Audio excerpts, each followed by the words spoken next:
Elle décidé un remake de la finale, des sanctions ou pire encore retirer la coupe aux Sénégalais, ça semble très improbable, mais le débat est passionné. Benoît Perrochet, on n'en a pas fini de parler de cette finale. Non, et cette réunion de la commission de discipline qui était initialement prévue dimanche, elle a été donc reportée à aujourd'hui, le temps pour la fédération sénégalaise de préparer sa défense. Cette commission qui doit statuer sur les incidents qui avaient émaillé cette finale, et des incidents, il y en avait eu en tribune avec ces affrontements entre supporters et forces de l'ordre, envahissement d'une partie du terrain, affrontement après 2 décisions arbitrales que les Sénégalais jugeaient défavorables au Lions de la Teranga, un but refusé au Sénégal suivi d'un pénalty accordé aux Marocains. La suite, on s'en souvient, le sélectionneur du Sénégal, Papio, qui demande à ses joueurs de quitter la pelouse, de rentrer au vestiaire avant même que ce pénalty ne soit tiré. Des Sénégalais qui finalement était revenu sur la pelouse à l'initiative de la star Sadio Mané. Une prolongation, alors un pénalty raté, une prolongation, un but en prolongation inscrit par Pape Gueye et le titre, donc le 2e sacre du Sénégal dans la Coupe d'Afrique des Nations. Autre incident, l'affaire de la serviette, ces joueurs et ramasseurs de balles marocains qui ont passé une partie de la finale, en tout cas de longues minutes, à tenter de subtiliser la serviette d'Edouard Mendy. Le 2e gardien sénégalais était venu s'interposer de sa propre initiative pour protéger cette fameuse serviette, mise à terre, coursée par les ramasseurs de balles, alors que nous étions en pleine finale. Vraiment pas sûr en tout cas que la décision soit rendue aujourd'hui. Cette commission qui va prendre le temps d'écouter chacune des 2 parties, d'analyser également les rapports des arbitres, d'analyser également les vidéos qui ont été tournées dans l'enceinte du stade, ainsi que sur les réseaux sociaux. Le climat qui est toujours tendu, puisque dimanche, le président de la fédération sénégalaise, Abdoulaye Faye, a publiquement accusé le Maroc et la CAF d'exercer une influence déterminante sur l'instance continentale et rappelé que les conditions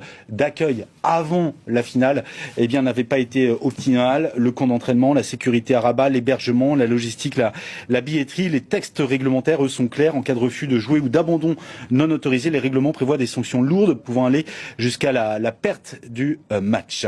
À quel type de sanctions alors est-ce qu'on peut s'attendre? Alors il y a un large éventail de sanctions. J'ai commencé rapidement à l'évoquer. Il y a la suspension donc de joueurs, des entraîneurs, du staff en tout cas technique pour plusieurs rencontres valables sur l'ensemble des compétitions organisées par la Confédération africaine de football. L'exclusion d'une équipe des futures compétitions continentales, des amendes, des huis clos, des retraits de points, mais aussi des recommandations de sanctions auprès de la FIFA susceptibles d'influer sur les qualifications à la Coupe du Monde ou à d'autres tournois internationaux. Dans le cas du Sénégal, certains joueurs avaient donc quitté la pelouse et pourraient recevoir des suspensions individuelles applicables donc au-delà de la CAN. Elles pourraient atteindre 2 à 4 matchs pour les joueurs et membres du staff impliqués dans le retrait du terrain. Dans le code disciplinaire de la CAF, les sanctions ne concernent que les compétitions organisées par la Confédération. Est-ce que le Maroc et le Sénégal aujourd'hui ont à craindre pour leur participation à la prochaine Coupe du Monde pour laquelle ils sont qualifiés? Alors pour qu'une sanction soit applicable au niveau international, il faudrait que la CAF sollicite auprès de la FIFA l'extension des sanctions ou qu'elle précise directement dans son compte-rendu l'extension de cette sanction au match de la FIFA. Ça c'est très difficile à imaginer. Les sanctions qui sont immédiatement en tout cas exécutoires. Il y a une possibilité de faire appel.